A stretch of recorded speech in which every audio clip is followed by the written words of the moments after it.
Yo, peace. It's seed talk, stuff to make your seeds walk. Um, I'm on my one-on-one seed talks. I'm gonna start doing some one-on-ones, me and just special guests so we can vibe and whatnot. We got a very special guest coming on tonight. Been waiting to get this brother on for a minute. Um, Man, shout out to Carmelita for helping produce this show and whatnot. I'm gonna let some people get in the room right now. Pardon self, we're about 10 minutes, a little bit behind schedule, but we're just waiting for Khepra Ptah to get on. And we're gonna be talking about African spiritual systems. We're gonna be talking about voodoo, why people seem to think that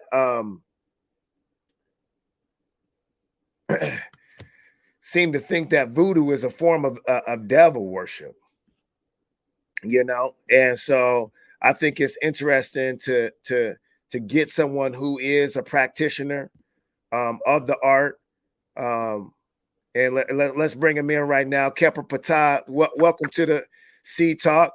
You know what I'm saying? Welcome, brother. It is my pleasure, good brother. It's a pleasure to be here. Yeah, man. It's been a minute. It was good. Just last time I saw you, we're doing a little bit of mourning, a little grieving. We had lost Jasmine X, a big pillar of our community and whatnot. So it was good to see you there. It wasn't necessarily a bad time. It wasn't a good time. It was a peaceful time. You know what I'm saying? Witnessing this transition. And I think that we're gonna start talking about that, in this episode of Seed Talk, why African traditions and spiritual systems are so important to the Black community. And I think making that transition from the living to the afterlife, you know what I'm saying? Because in a lot of spiritual systems, if not all of them, there's no such thing as death. There's just life and afterlife. I'm sure we're gonna get into that. His brother's a very deep brother. So Khepra Ptah, why don't you just break down your name? I got my story of how we met. Why don't you just, tell them how you got into African spiritual systems, voodoo, hoodoo, the netters, orishas. Let's get started, man. Like, how did you get started in studying and whatnot? Wow. Well, I can literally say it's quite a long story. Well, one of the things is that, my father, he used to have altars. He used to have a lot of stuff mixed up on his altar, but he had a lot of Catholic influence. But the way he talked about his spiritual beliefs, it didn't really sound exactly like the way the church would do things, number one. Another thing is that he would tell me about my great-grandmother, and he would tell me things like, well, your great-great-grandmother, she was a voodoo priestess by night and a Catholic by day, a devout Catholic by day. So, I would have all these weird experiences when I was young. I couldn't really explain what they were. Of course, my mother, she did the best thing that she knew, and that was to send me to church. Perhaps I needed the Spirit of the Lord to come and, help me get through whatever I was going through. But I would go through a lot of things, like, for instance, sleep paralysis. I would see a lot of shadows. I would catch them out of the corner of my eye. Sometimes I catch them in my peripheral vision. So, I talked to my father about what was happening. And my father would say stuff like, well, it's in the blood, In the blood. And he had he told me about the spiritual being that he had called it his playmate. And he had also talked about spiritual entities that he had connected to through my great-grandmother, who had taught him a few things. He had explained that at times she would have like chicken bones, and she'd have these chicken bones painted with fingernail polish. But these chicken bones meant something, you see. And later on, I would discover that these bones were used for divination, and we'll get into what that is. Okay. So, all of the experiences I had, it caused me to go on this quest to figure out not just who I was, but why I was going through the things I was going through, as well as the nature of this reality. It caused me to take a journey, where I got deep into the church for a while. But my answers were not found there, because I would tell people about my experiences. And I wasn't really satisfied, because what I didn't understand is that, my spiritual experiences, people would talk as though I just was a young child seeking attention. So as time went on, I recall my father speaking of his journey into the Nation of Islam. So, in fact, he had named me Jamal because at one point in time he had been in the mosque. His name was Jamal X, despite the fact that he had been in all these other things. And Jamal means beautiful one.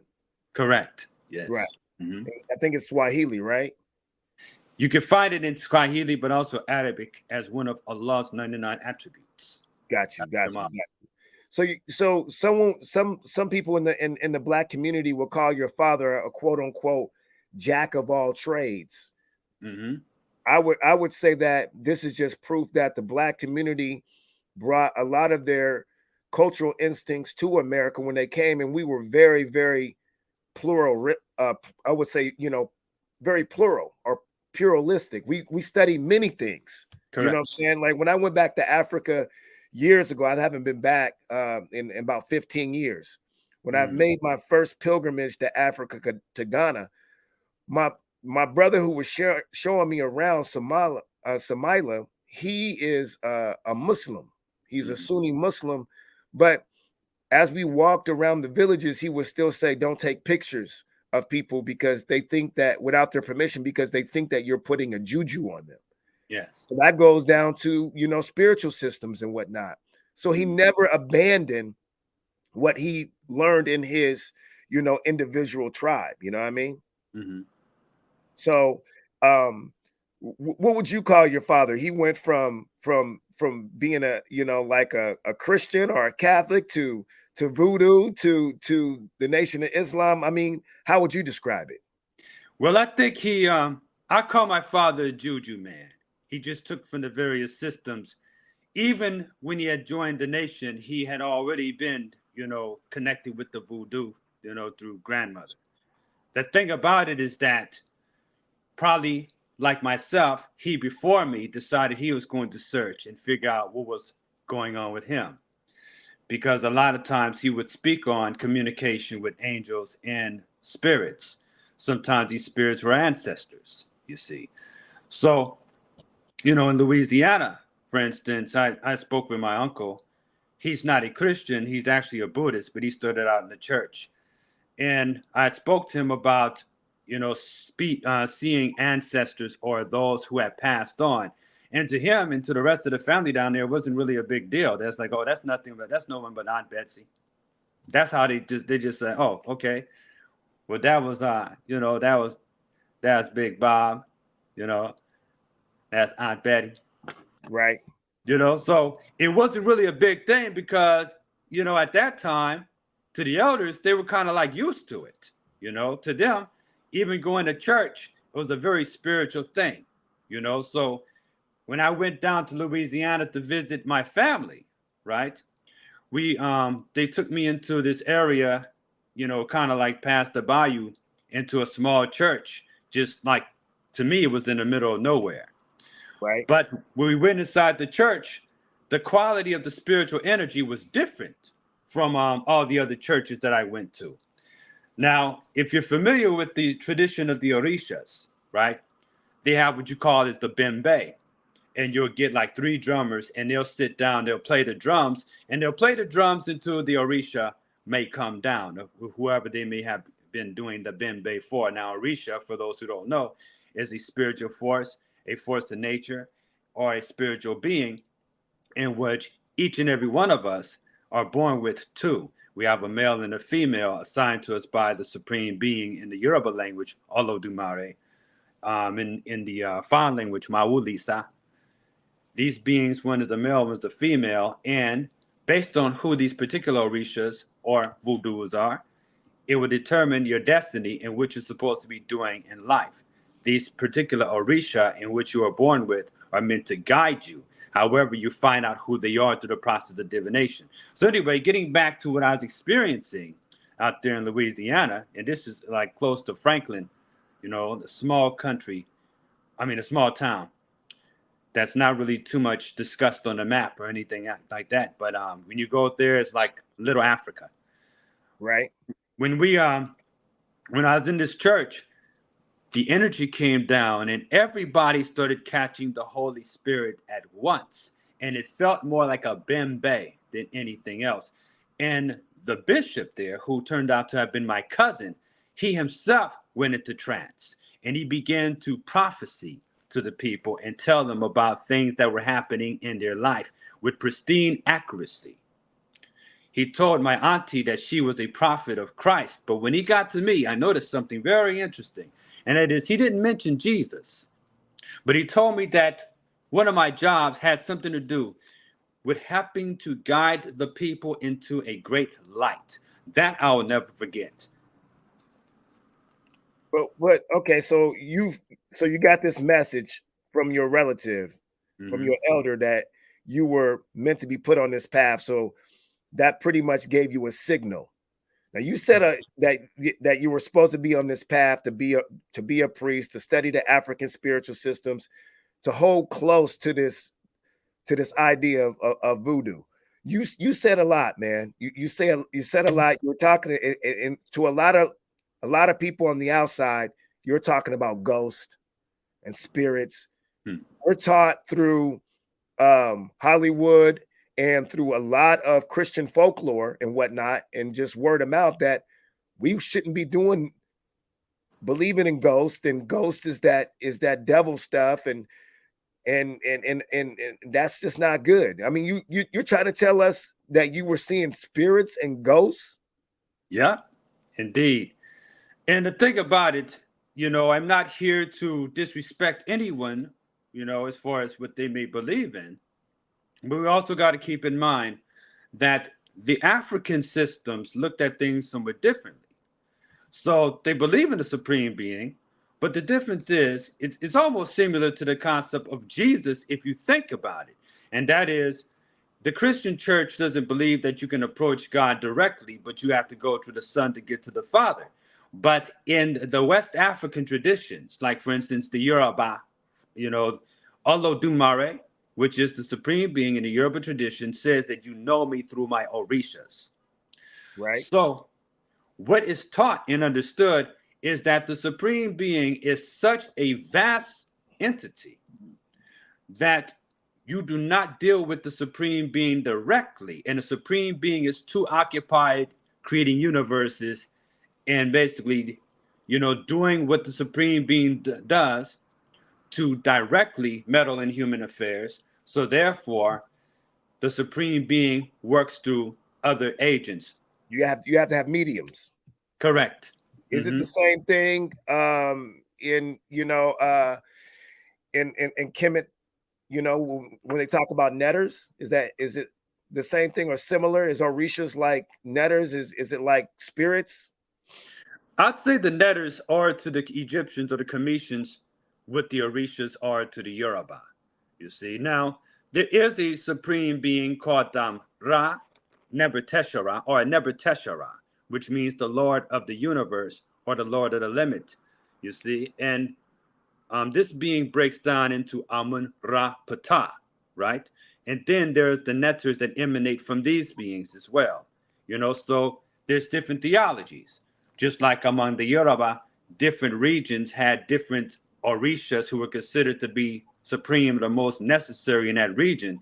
Well, so did ancient Kemet, you see.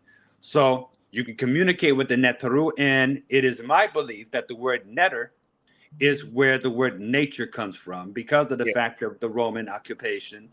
And a lot of Kemetic words can actually be found, transcribed into the Latin language, because they had occupied that area. So, of course, they had taken on a lot of the Cometian language as well, a lot of Kemetic words. I got to be real with you, though.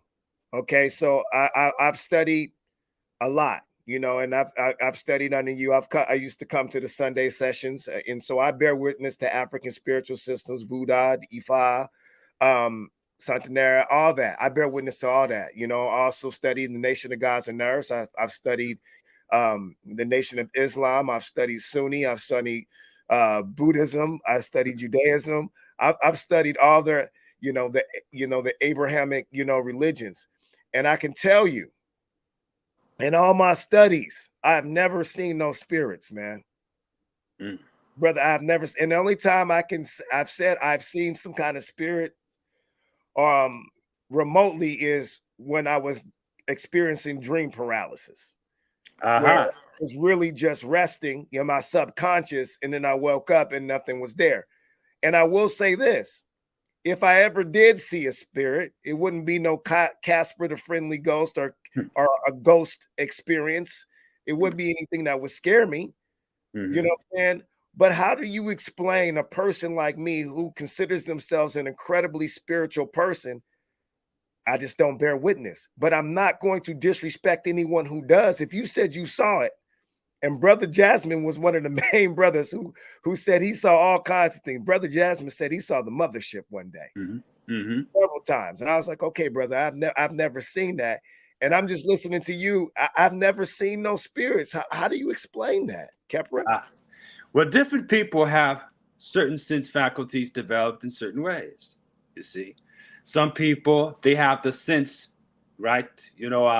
Clairvoyance or clairaudience or clairsentience. Some people have the ability to see beyond. Some have the ability to hear beyond, or some have the ability to feel beyond. Like, for instance, in certain practices like the martial arts, when you develop your intuitive faculty to the point that you don't have to turn around and see the person, but you can feel when someone is watching, or you can feel when somebody is sneaking up on you. These are senses that are developed. Now, some people have these things developed at birth, but at the same time, when you get into Ifa or Fa, which is the Voodoo equivalent to Ifa, right? You will understand that everybody has their own Odu, or their own gifts that come with their particular incarnation. Like, for instance, when you speak about sleep paralysis. Now, a lot of times when people experience sleep paralysis, they will discover something interesting. They cannot move their body, but they can see everything around them, even though they cannot move their head. Yeah. But that's in my subconscious, though. That's not. So break it down. I mean, I'm not hating. What you basically told me is I ain't got the gift, man. That's what you did. You a cold brother, man. Khepra just told me, hey, man, you just ain't got it, bro. If you I ain't opened up this. I ain't opened up that shop yet. It ain't moved up. It ain't moved up the Kundalini yet, bro. But you do have your own gift, though, and you do mention the sleep paralysis. There's something to that, right? Okay. Now, here's the thing. Now, this gets into the metaphysical. This is a place that a lot of people may not want to look into because it goes beyond their intellectual understanding of things. But you have more than one body, right? So when you are sleeping, when you're laying down and you can't move your body, your physical body can't move. Your astral body can move. It is the astral body that's active, not the physical. What you do next time that happens is you relax, let yourself go to sleep, and what you'll discover is that you will be able to move into another realm, or even move beyond your body and see around yourself or transport yourself into another place in your house. Why? Because your consciousness at that point can be projected outward and expanded from where your body is. But the astral plane isn't what's real, though, is it? A lot of things that affect us are affecting us on an astral level. So this may appear to be solid, but it's not necessarily as solid as we think it is, because every atom, even though everything is held together, even you are held together with 1,500 pounds, 15,000 pounds of pressure per square inch. Within every atom and between every atom is empty space. So everything appears to be solid when it's not really all that solid. Even the concept of time. A lot of times when you have a dream, that dream will be very real to you when you're in that particular state. But that dream may appear to have been an hour, a day, and some people report a couple of days. It's like the dream appeared to have been more than a day long, but your average dream is only 3 minutes. Okay. Yeah, I understand that concept. I understand your concept that because I've been dreaming a lot lately, and the more and more I get older, brother, I will admit the more and more I'm gaining an intimate relationship with my dreams.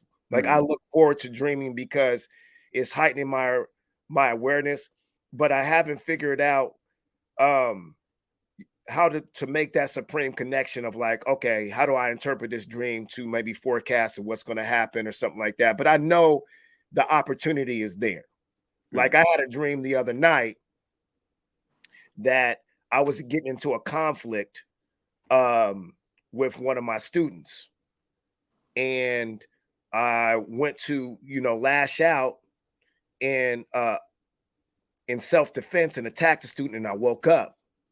But I woke up to something going on inside my house. You see what I'm saying? So I can't, I mean, we can say it's just a correlation. We can say, oh, that's not causation. They weren't linked. We can just say that was a coincidence, you know what I'm saying? Or something that just coincide. But I think it was my awareness. Yes. Even if it's as simple as I had a heightened awareness when I was resting that something was going on in the physical realm that connected to me in the subconscious realm and said, wake up. Something's going on in your Mecca, in your home. I don't go too more deeper than that because I'm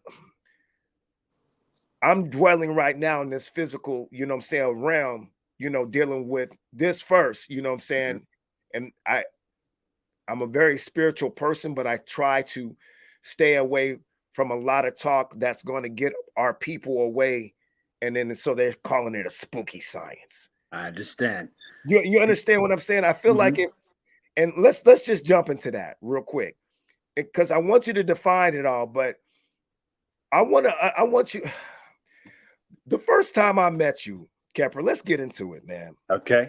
The first time I met you, I think it was on the 4. It was some bus that goes in front of Bryant Manor, and the bus that goes in front of, or used to go in front of Bryant Manor in Langston Hughes. I think we were either getting on or getting off there. And I was coming from the West. I was coming from West Seattle. You gave me a book or showed me a book called Behold the Pale Horse. Yes. By William Cooper. Right. You start saying all this stuff. And I'm always got an open door. Even though I let some things in my open door later on in life, I might kick it out. I never kicked out what you gave me. I went and got that book sooner or later because you were telling me that AIDS was made in a lab. And that hit me deep because my uncle at the time had HIV, had AIDS. And I was like, oh, this is made in the lab. And I was like, nah, man, there's no way. He said, nah, man. This guy who was in Navy intelligence stole all these files.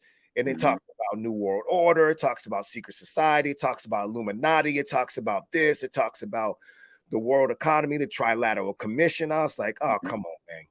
Yes. And you would have lost me. You would have lost me if I wasn't thirsty for the knowledge. And you would have lost me if you wasn't such a damn good rapper. Because you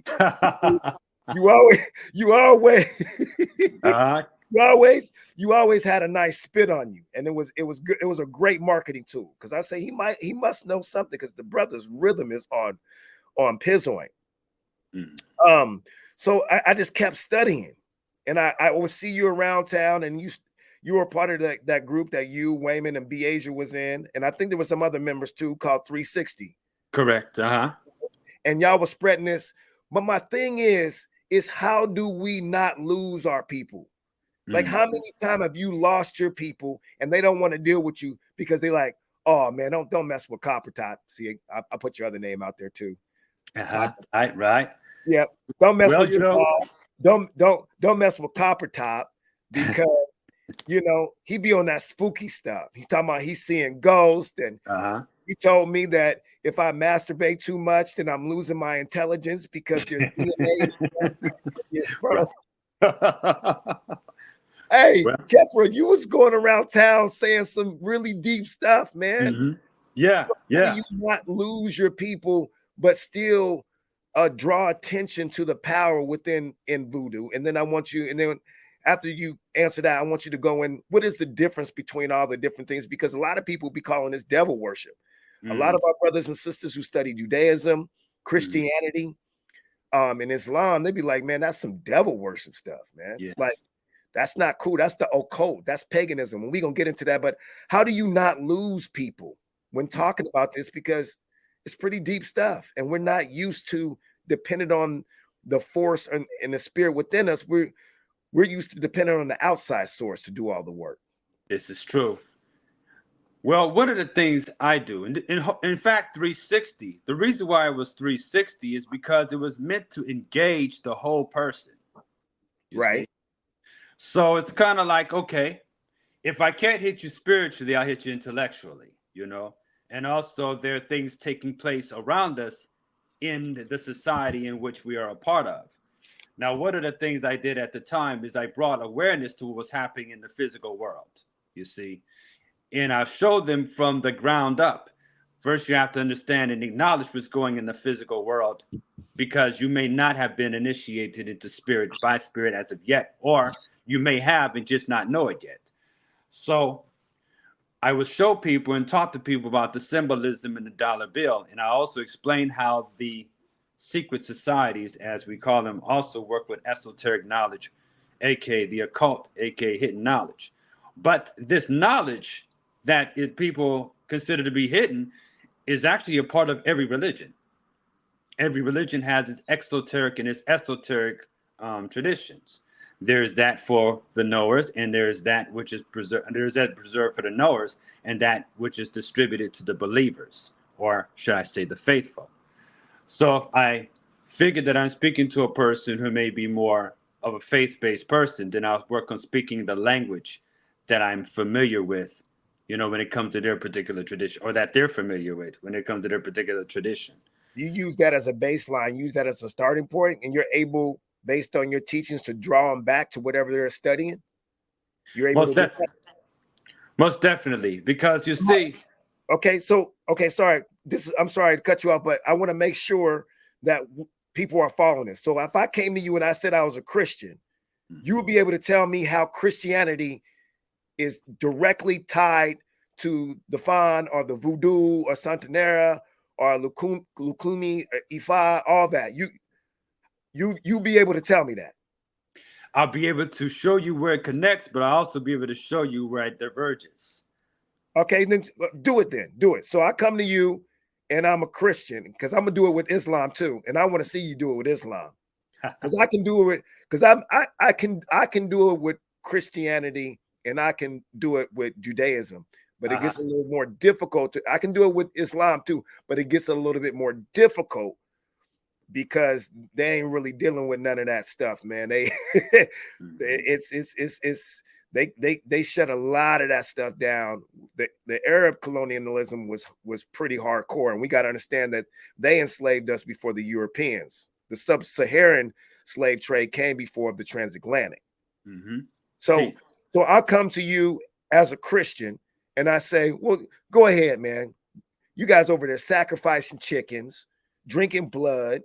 You guys are over there doing all this stuff, you know, zombies, raising people from the dead, you know what I'm saying? All this stuff. Break it down.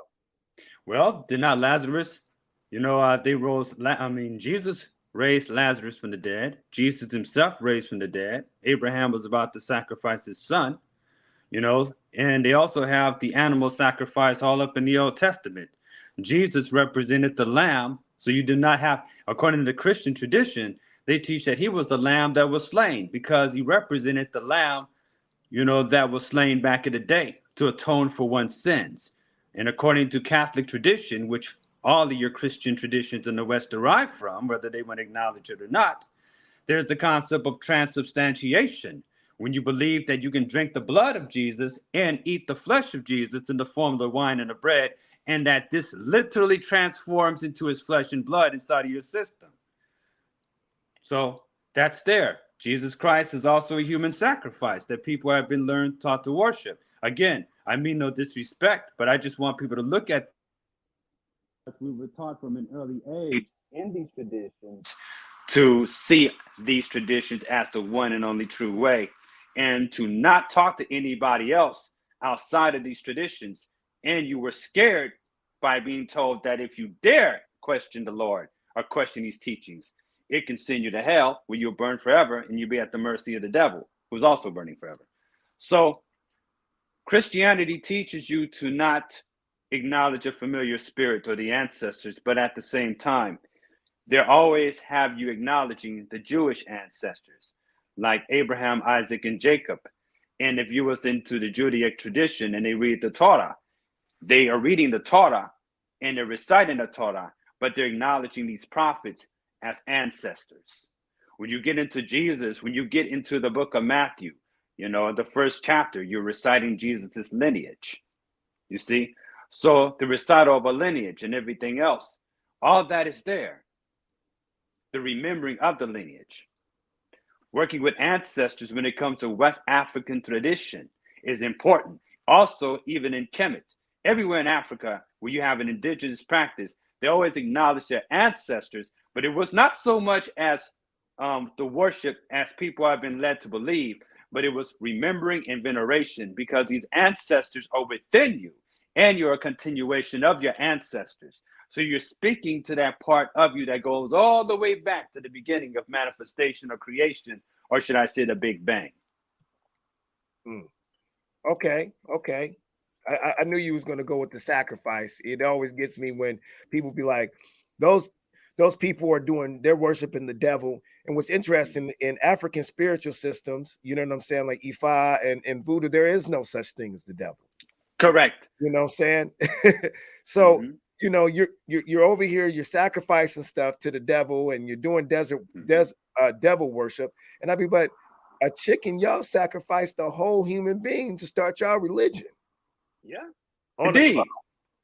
Indeed. It's like a normal, you know, thief and robber that were on each side of him. So if I'm a Muslim and I study Islam, how do you draw Islam back to African spiritual systems or voodoo even? Well, you know, again, it goes to ancestral veneration, right? Do you not have to acknowledge the prophets? But they say that the prophets are related. So you have to acknowledge a bloodline. Now, this is their words. They say there's 124,000 prophets in Islam, and that there's an ancestral lineage that these prophets are somehow related. So you're acknowledging the Prophet Muhammad, who was a human being. This is according to Islam. But you cannot acknowledge Allah without acknowledging the Prophet Muhammad, because you have to, in order to become a part of the religion, you have to say La ilaha illallah Muhammadan Rasulullah, which means you bear witness that there's only one God, and Muhammad is his messenger. But you can't have Islam, you can't practice Islam without acknowledging the Prophet Muhammad. You have to acknowledge his books, you have to acknowledge his messengers, you have to acknowledge his angels, and his, you understand what I mean? His books and prophets. So you have to acknowledge human beings, as well as angelic forces. Now, the question is, you understand that these beings exist, right? But when you look into Islamic tradition and you learn about the angels, you'll see that they're basically the same, or, you know, different pronunciations of the Hebrew angels. And you discover that these angelic forces started out as Canaanite deities. They're called angels, El and Elohim, Mikael or Michael in the Islamic tradition. Isn't El the Hebrew for God or of God? Indeed. So you have like El and you have Elohim, El and Elo, male and female, him, and that's the plurality. But the equivalent in Islam to Elohim is Allahua. See? So I see that there's someone asking about the difference between voodoo, hoodoo, paganism, Ifa, witchcraft, the occult, and African spiritual systems. I put that up as a banner. Yeah. That's what I wanted to transition. Like, what's the difference? Because a lot of people, you hear a lot of people using them interchangeably. Like hoodoo, voodoo, paganism, Ifa, witchcraft. Let's get into what's the difference between like voodoo, hoodoo, and like Ifa. Like, those three? Like, what's the difference between those three? Good question. Voodoo and Ifa. Well, first of all, there's been a lot of misunderstanding about hoodoo, right? And I want to call that up because a lot of people just take that and think they can do whatever they want with it and not respect the source from which it comes from. The hoodoo tradition comes out of the Congo. It's Congo. At one point in time, they had Nkisi and mojo bags and everything else. That's moyo, which is the spiritual power. It also could be sexual potency.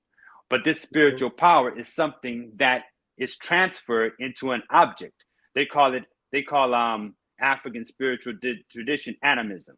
What it is that you're bringing an animating force into a non-living object, and you're taking the spiritual entity and you're spiritualizing that particular aspect. It could be a bottle, it could be an object, and you're transferring spiritual energy into that particular object. You can feed this object, and this object will begin to house an energy that others consider a spirit. That's a little bit too much, Khepra, for him, bro. Right. Is that the reason why a lot of people like have a mantle or what you call a shrine in their homes where there's different foods and they feed different orishas and different spirits, different foods with different colors to initiate different energies and whatnot?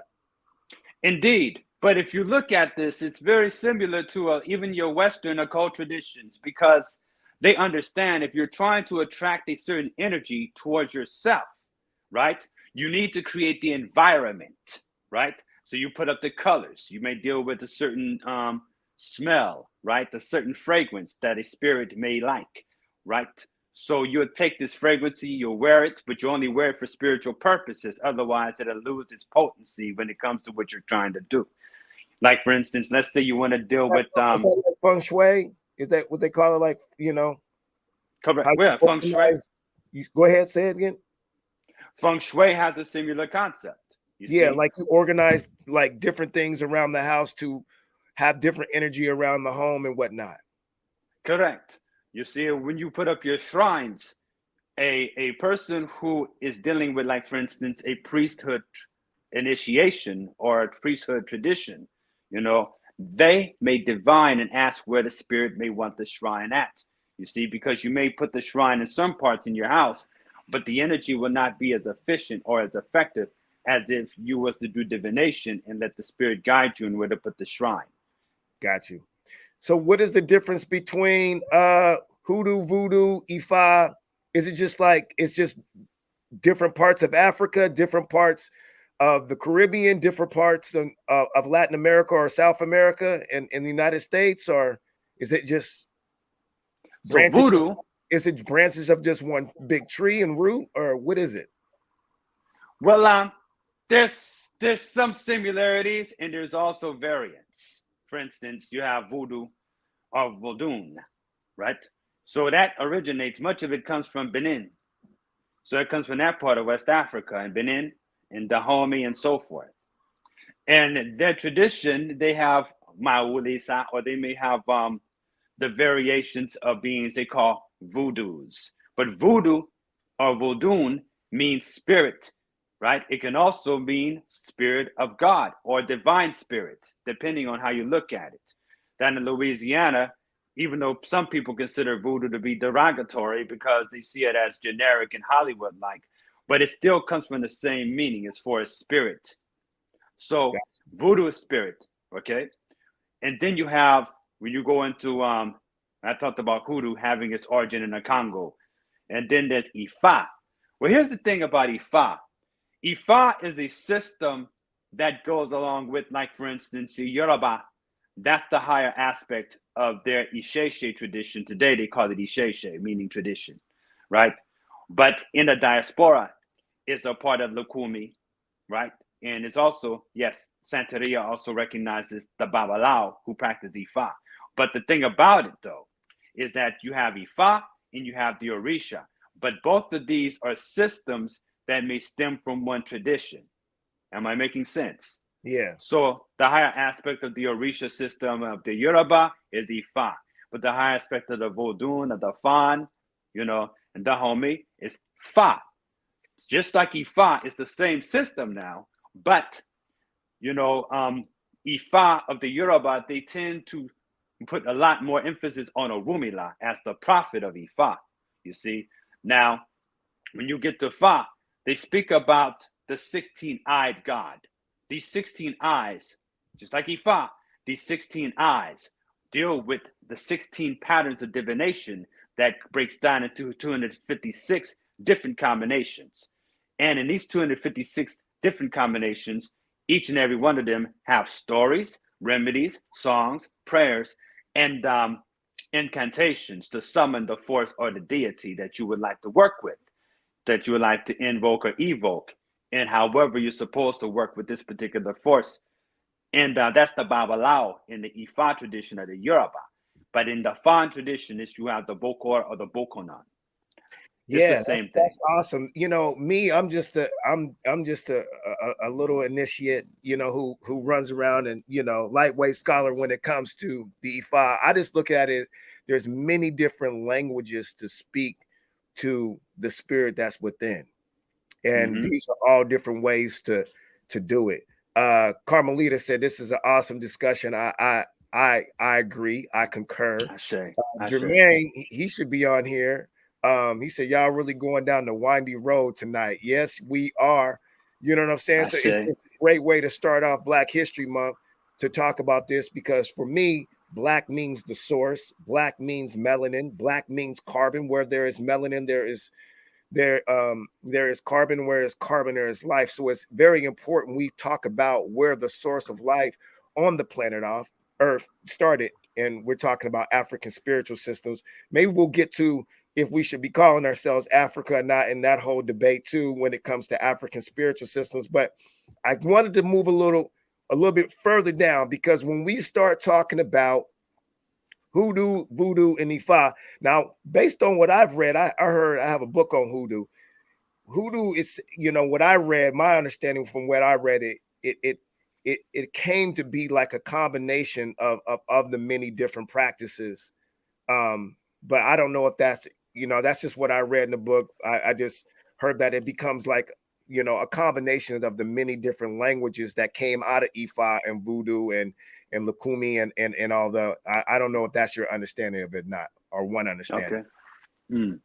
Well, I think your location has a lot to do with it. Yeah. Like, for instance, you know, down in New Orleans, you know, they have a tendency to everything is kind of merged into one another, right?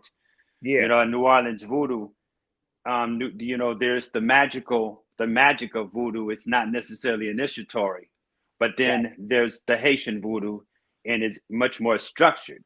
You see, right.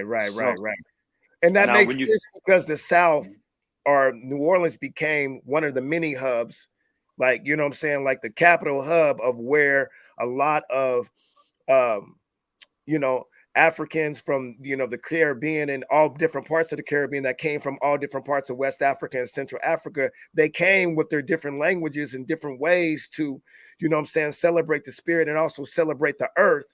You know what I'm saying? So it makes sense that it would, you know, it will be some gumbo. Yes, indeed. And you know, Louisiana gumbo tastes good too. Yeah. So you know, and some of this stuff I'm just gonna lob it up to you, because I know the answer, and some of them I don't know the answer. What's the difference between all these African spiritual systems that we went through and paganism? Because you talk to a lot of Christians, and you talk to a lot of Muslims, and you talk to a lot of Jews. They'd be like, that's paganism. Don't be doing that stuff. So what is the difference from all these African spiritual systems that sound so rich, you know what I'm saying, in knowledge and spirit? Why are they calling it paganism? What does paganism mean, and why does it seem like it's bad, like erecting a tree or, you know, just different things, idols that you worship? What is paganism, Khepra? Okay. Well, paganism comes from word, I think, pagos, something like that. You know, the same word where you get pageant, where they would do rituals out in the woods, out in the forest, away from the city. So the same thing as heathen. It basically means the same thing. And that was just their way of saying that these practices were not considered civilized practices, because these systems were usually identified with things practiced out in the country. So that's where the word the pagan is for those who practice things that are from the country.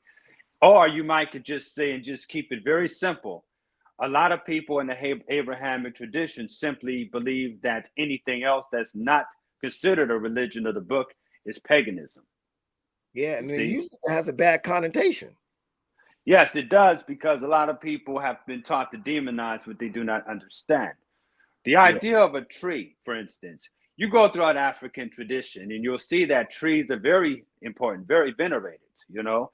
So, I mean, when people tell me about, oh, well, a Christmas tree is evil and it's pagan, that doesn't bother me, because, first of all, I have no rules and regulations that tell me in my tradition, or talk against it. Whether or not it's European, it's of no consequence, because, well, it's no sin in my tradition having a tree, But when you look a little bit deeper, without Ifa, without the tree, you can't practice Ifa. Without hoodoo, without the tree, you can't practice hoodoo. Why? Because it's all dealing with root work. You have to connect with the trees. You got to get barks. You got to get leaves. You got to get roots. Medicine is in the trees. At the same time, all the way in primordial time, they were the oldest beings venerated in the form of trees. So they would leave offerings at the foot of trees. So when you're dealing with, like, for instance, your Christmas celebration, and the church is talking about how evil having a Christmas tree is, in African tradition, they left offerings at the feet of, they still leave offerings at the feet of trees. And today, you're still understand, like, the Iroko tree is a sacred tree. It's connected to the elders of the night and the ancestors. You will leave objects by the tree or food by the tree to feed the ancestors. But trees are also considered to be bridges to the ancestors, representing the roots that's going deep into the earth where the ancestors are buried, and their branches reaching out to the heavens. So trees are very significant. So that's why we have a Christmas tree. Yes, that's where it comes from. What's crazy, for lack of a better term, is my definition of paganism, and I tell people this all the time, and it's usually a Christian. It just means the celebration of the earth. It's just very simple. It's yes. Celebrating the earth. And keeping that in mind, then what is the difference between witchcraft, the African spiritual systems that you talked about, and paganism? Are they all connected? Are they the same? When someone says, "Oh, that's not voodoo, that's witchcraft." Well, the thing about it is, witchcraft, now that actually comes from an indigenous European, that's the indigenous European spirituality, right? So, more the new agey version of it, they call it Wicca and so forth. That's kind of more of a recent practice that were developed in modern time. But the word witch comes from the word Wicca and Wicca. One is male and one is female, right? And eventually the male evolved into what they call the warlock. But basically, that's the European indigenous system. That's all that is.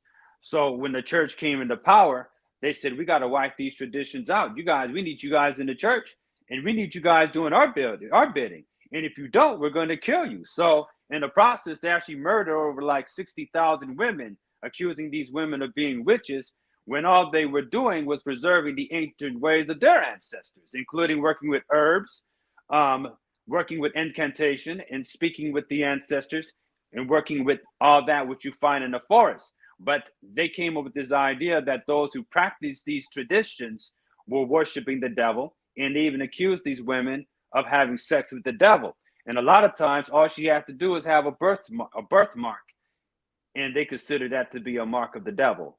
So their fear of women had a lot to do with women's ability to go into trance states. Okay?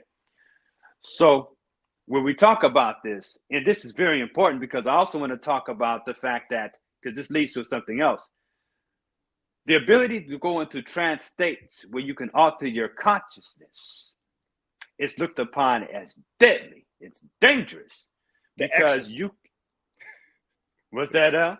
I'm talking about like movies like The Exorcist. You know what I'm saying? They be saying people are Uh-huh. possessed. You know? Right, right. And I kind of stay away from that word. You know, of course, some people may call it transpossession and so forth. I Right. stay away from that word because of the fact that people look at it like some demon that, you know, attaching itself to some girl and her head spinning around in circles. And that's not what this is. What it is that you're awakening and opening of yourself to a frequency of a spirit in which you channel the frequency of the spirit speaks through you, and a lot of times the spirit will have a message for the community.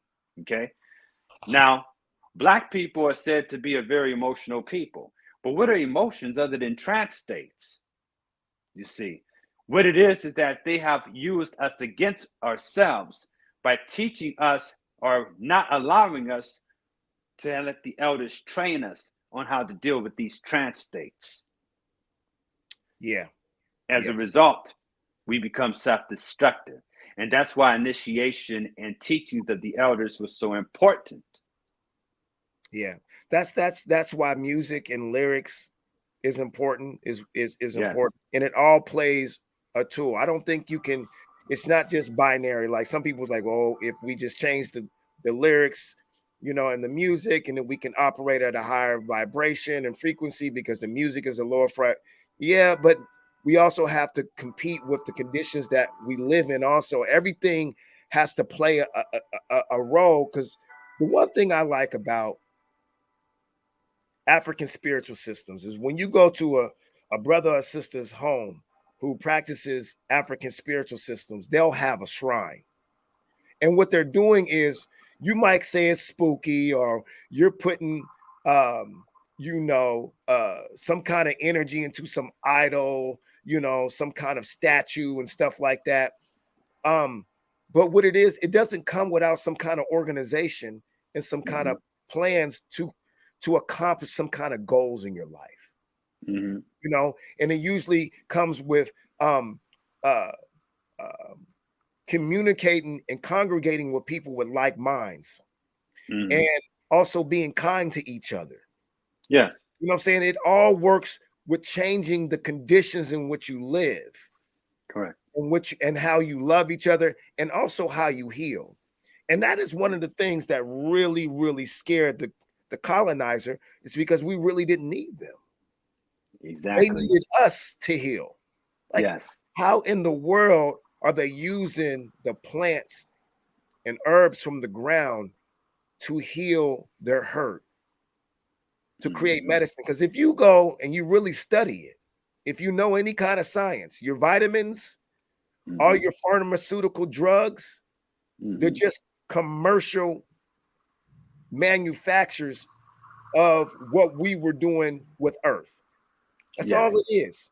They either they're either mimicking what we get from the Earth, or they're just a mass production of, you know, planet Earth.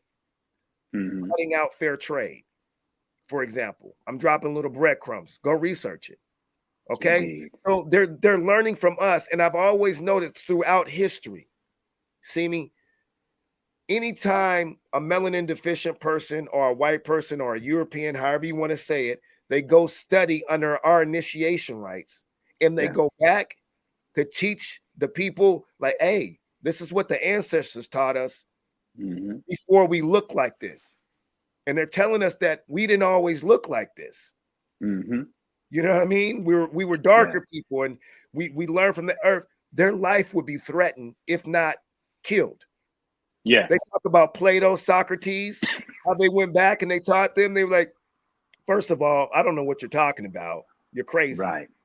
And the higher ups, they were just gaslighting them. They knew what the heck he was talking about, but he was incredibly dangerous because he was teaching the people to be self-sufficient. Yep. Indeed. And then after a while, they were like, until we can gain ownership of this information and this knowledge, we're going to discredit them.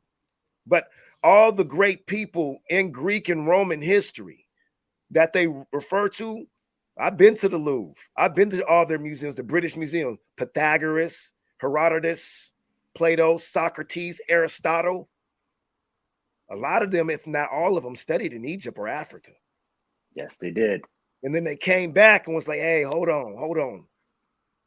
you teaching, women how to, and that speaks volumes about the Europeans' relationship with the earth if they're willing to kill their own women for just studying the earth and healing them because they're that much of a threat.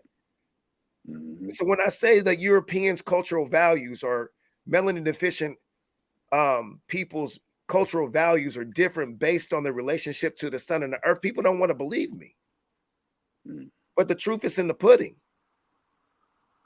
And so when they start calling women witches and stuff like that, it's like for just healing yourself, you know what I'm saying, and having autonomy over their bodies, it makes you wonder.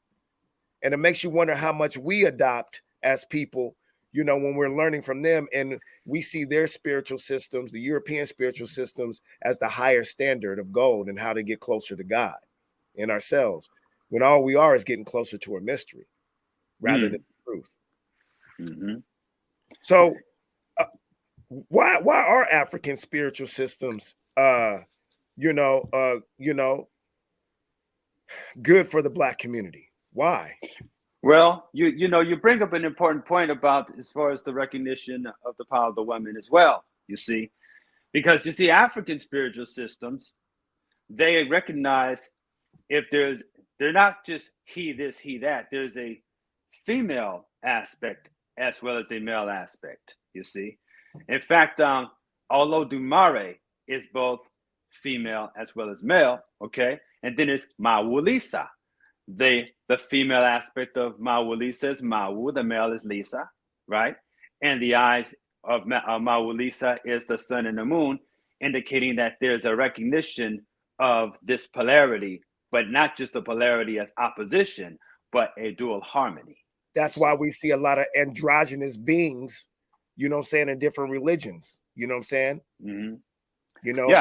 You said male and female. This is what I be trying to explain to people. If you study Ifa and you study a lot of this stuff, it actually answers a lot of questions that you have about how you're confused about how Europeans taught us how to value ourselves and see each other, as human beings and also as spiritual beings. But continue.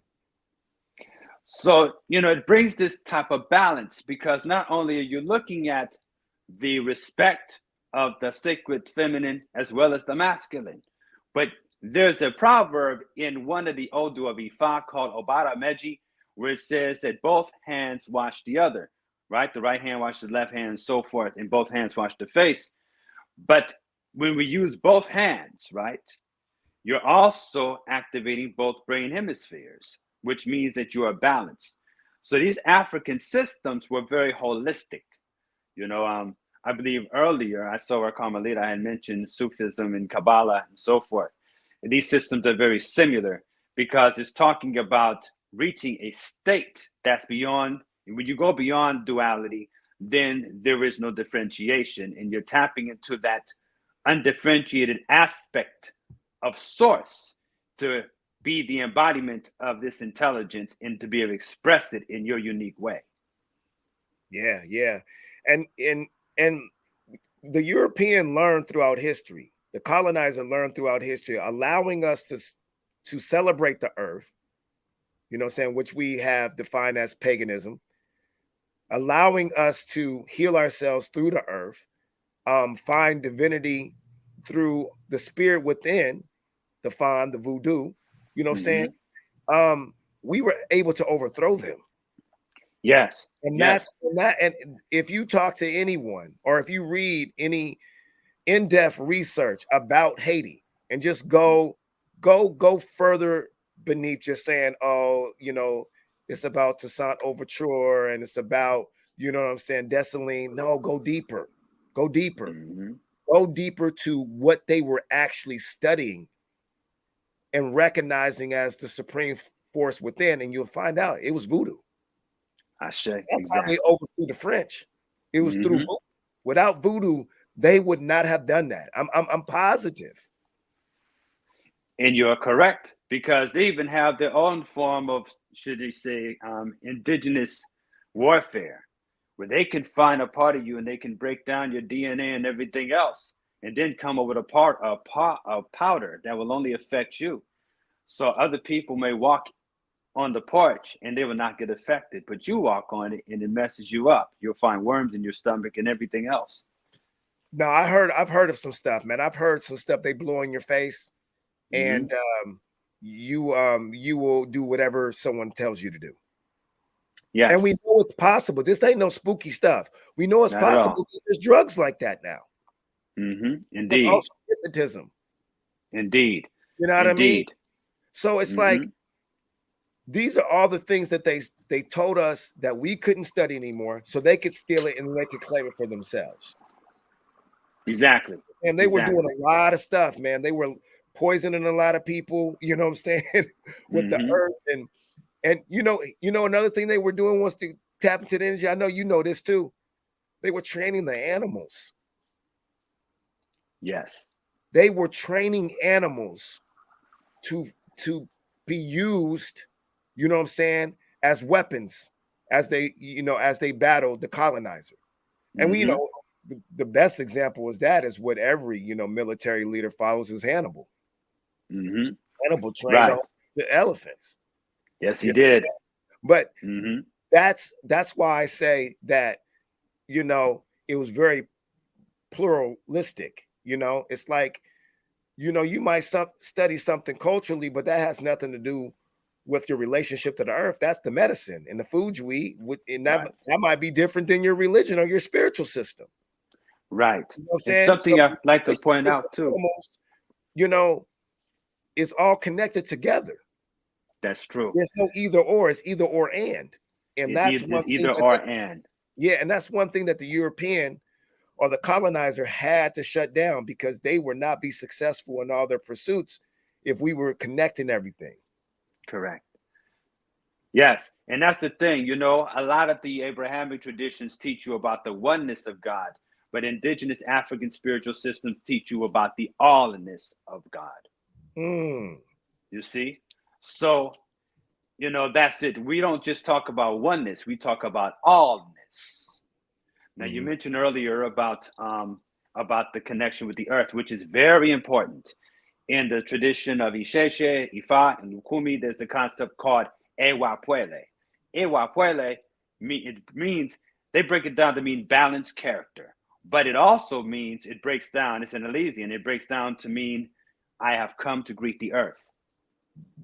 You see? So the traditions within West Africa and Central Africa are very earth-based traditions. So there's no Orisha practice if you get rid of working with herbs and plants. Okay? You need these herbs and plants.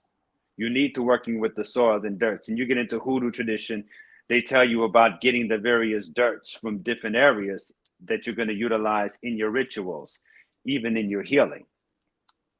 Now, if you understand that the universe is holographic in nature, then we understand that every part contains the whole.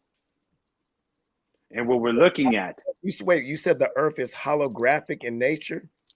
The whole universe, because what it is... What does that mean? A holograph, we know it from like watching these clips of the holograph of Tupac on stage after he's dead. So holograph kind of means fake to some people. So what does holographic in nature mean, Khepra?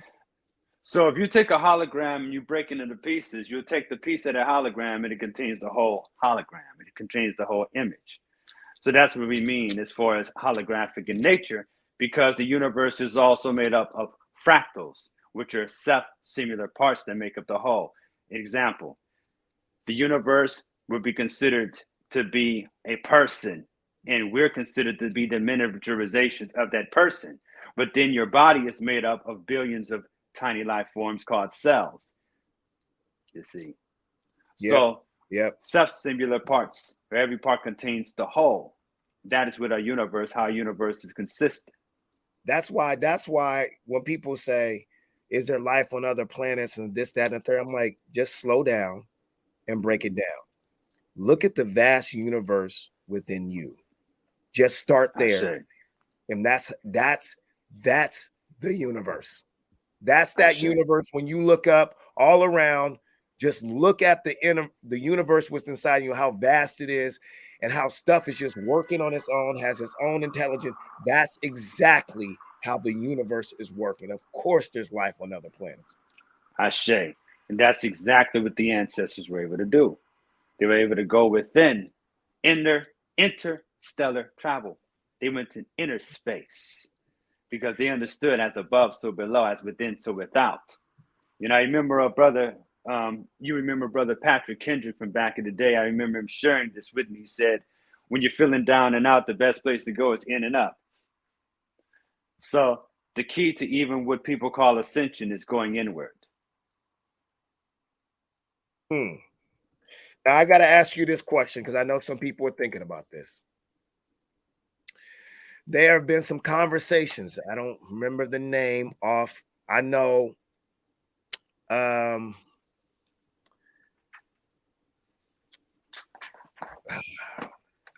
think they call it frog venom is one of them. They also have some other drugs that they say that you can tap in to this supreme force that kind of links back to this relationship to the planet Earth, studying and recognizing, celebrating the Earth and using the Earth to tap into, as you would say, astral portals. Do you think the study and the celebration and the practicing of African spiritual systems and indigenous, spiritual systems encourages like drug use, like microdosing? A lot of people are microdosing mushrooms now.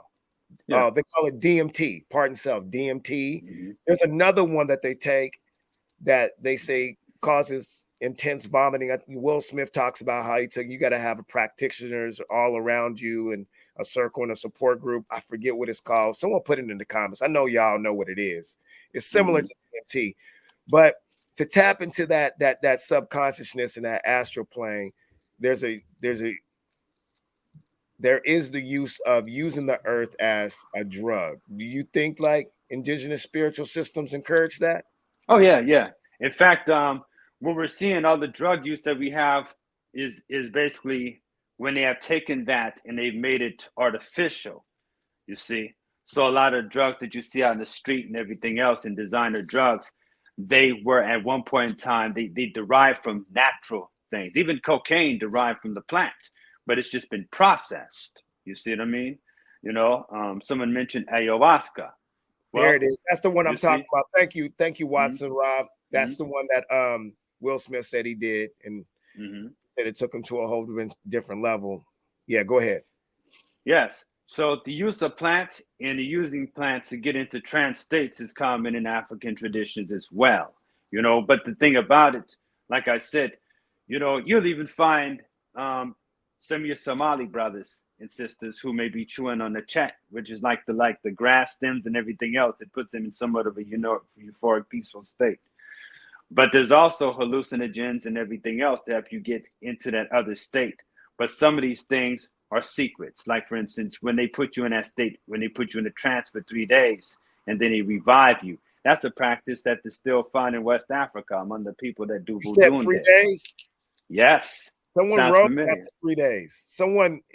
Someone rose after 3 days. I think they sure did. They sure did. You see what I mean? Now, Jesus rose after 3 days. Yeah. Come on. Because the science of resurrection was definitely connected with that.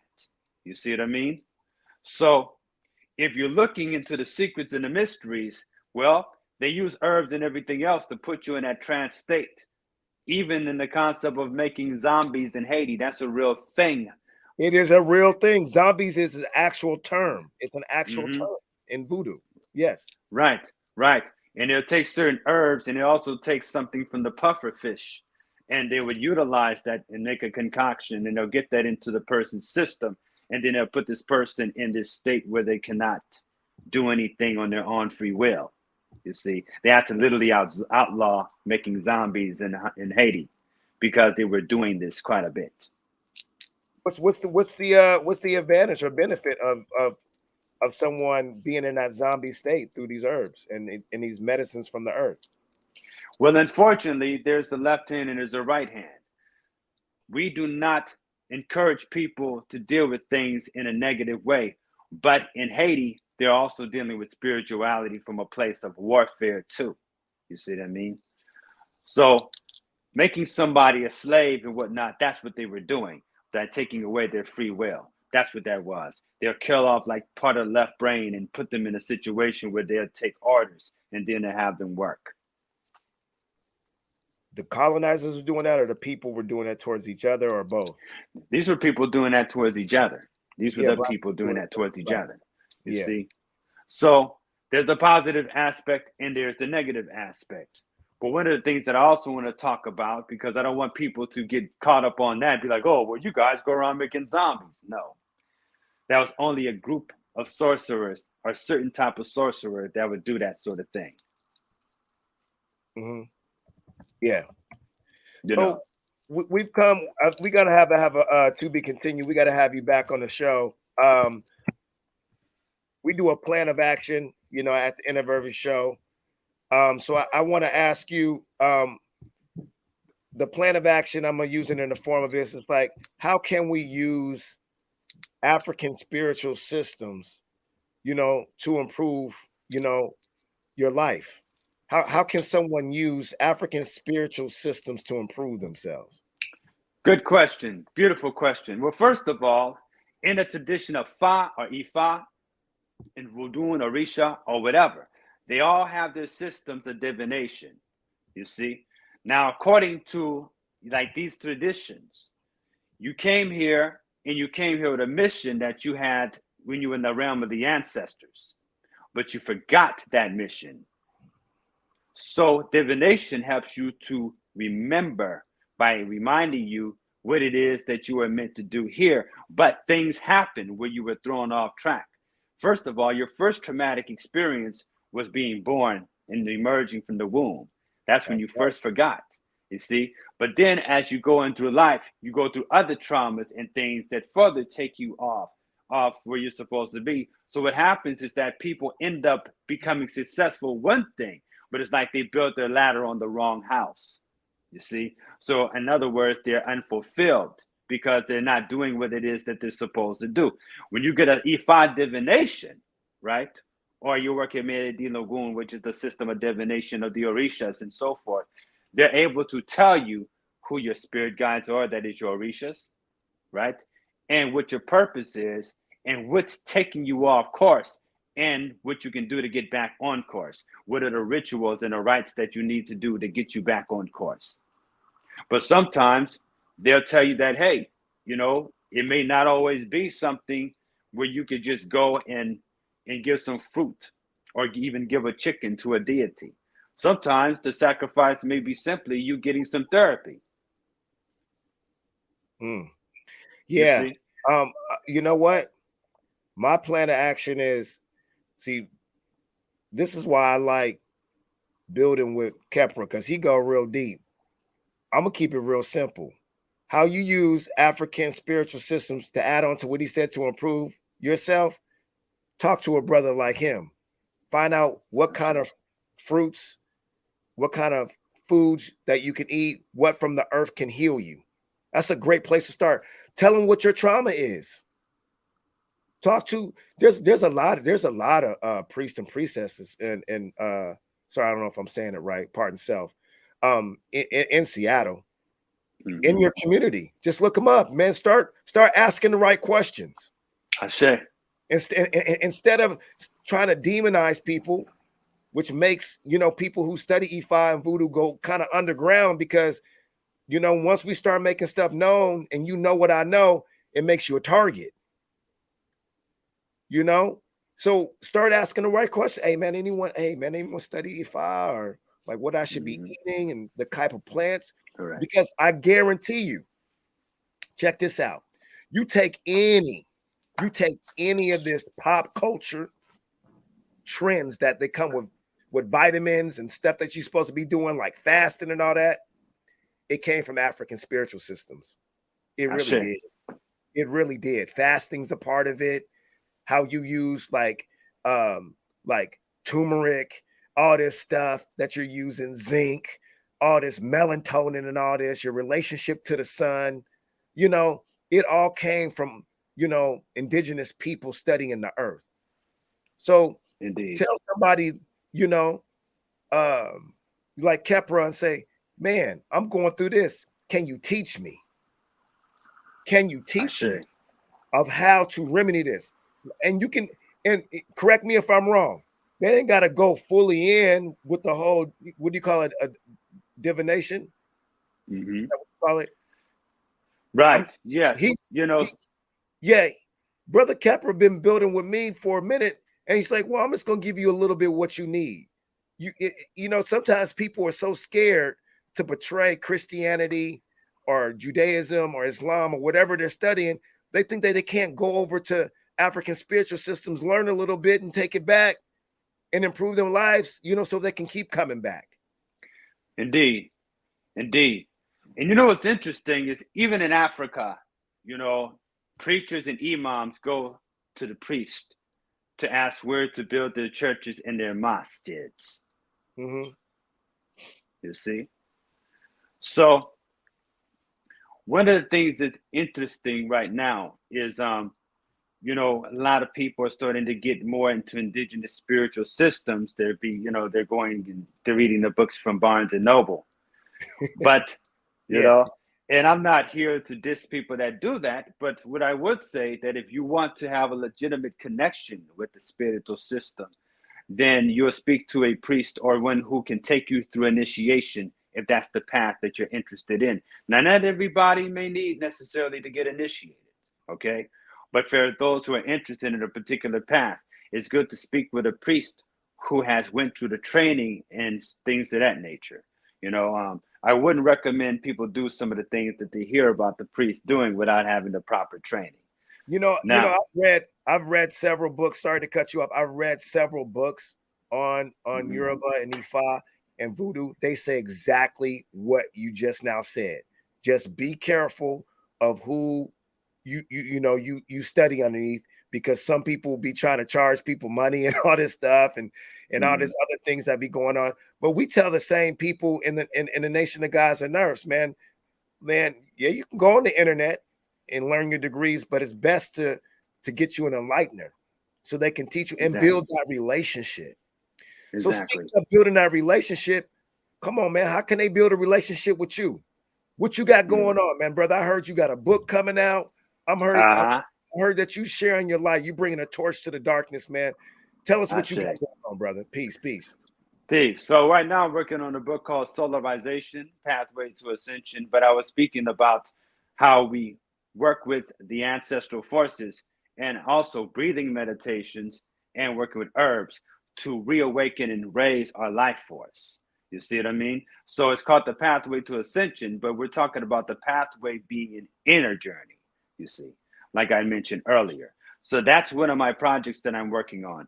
Also, you know, I'm looking for to have, or once again, start back up the Sunday gatherings for those who are interested in working with the ancestors, where they'll be learning songs. They'll also be learning how to communicate with the ancestors and so forth. You see, so the ancestors is the foundation of African traditions.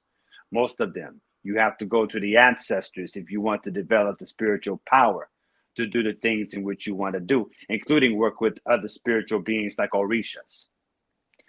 You can reach me. If you're interested, they can reach me at Khepra.Ptah at gmail.com. That's KHEPRA.PTAH. And they can also text me if they have questions and if they'd like to set up a time or set an appointment for a consultation. That is 206-960-7999. That way for